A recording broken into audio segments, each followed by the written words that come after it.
this week. Alexis, best shot at opening roster: Matt Boldy, Marco Rossi, Callan Addison. Again, Tim Army described each player, obviously very, very different.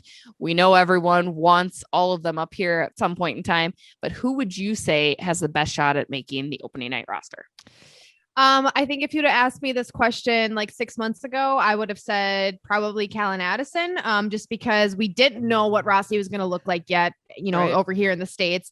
And we had seen a little bit of Matt Boldy up in the pros, but not enough for me to be like, oh yeah, he'd for sure be on this, starting roster come next season. So I was really on board with Callan Addison. I really enjoyed the way he played. He was given quite a bit of responsibility when he was up with the Minnesota Wild. And I've always said that I think one of the signs of a good defenseman when you get brought up to the big leagues is it's good hair. You blend in. No, it's not good hair. Okay. Yeah. Well, he cut his hair, so he doesn't care but about I any saw of it us. without a helmet now, and I kind of dig it. It's looking okay. It's like did you see Felino's new haircut?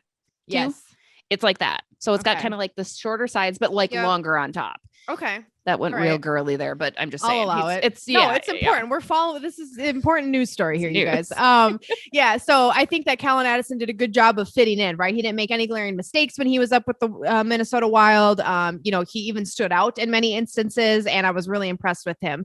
Now that we have, seen them a little bit, and Marco Rossi's officially here, and now it's a big debate of like, well, who has the best chance? Well, the Wild picked up a bunch of defensemen in the offseason, so that to me minimizes Callan Addison's opportunities as far as like now he's so far down the depth chart that it's like, well, I don't know if they're considering him as a starting player.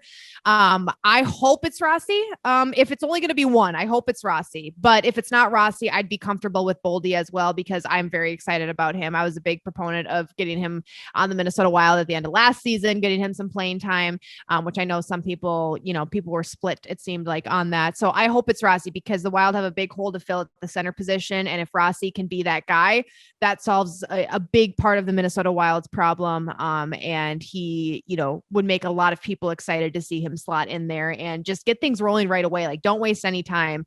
But everybody develops at a different pace. And so if the Wild, management and coaches decide, hey, he needs a little bit more time before we give him this responsibility, I respect that. They know what they're doing.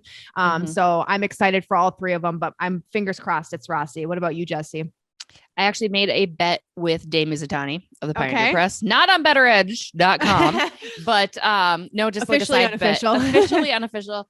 He bets that Boldy will be on the opening roster, and I told him I think Marco Rossi. However, I think it's kind of a crapshoot between either of them, and maybe even both. I mean, really, as Tim Army had said in segment 2, it comes down to how training camp goes, right, and how the preseason games go and who performs. But I think Marco Rossi's just got such a confidence about him. And again, not arrogance at all.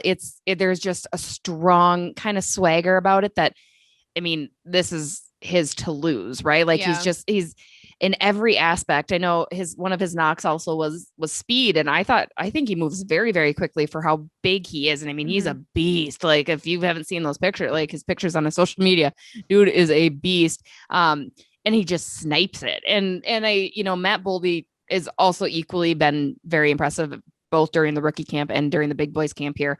But reading between the lines of some of the comments that he's made, and this could be just carryover from last year when he was put down in Iowa to develop more, but he just kind of keeps talking about the conversations he has with coaches and the need to develop. So I just kind of sense that maybe those conversations have continued with him because again, he's doing everything right. He really is. He's putting himself in a great position to be considered and to make that role competitive and to really, make a name for himself. But I get the sense that maybe they'll start him in Iowa to begin with. And I think Marco Rossi has a better opening available to him, but maybe not too, because it depends on if you want a Ryan Hartman at center, if you want to, there's now you look at it, there are quite a few centers kind of in the mix. Nico Sturm, Nick Bukestad as well.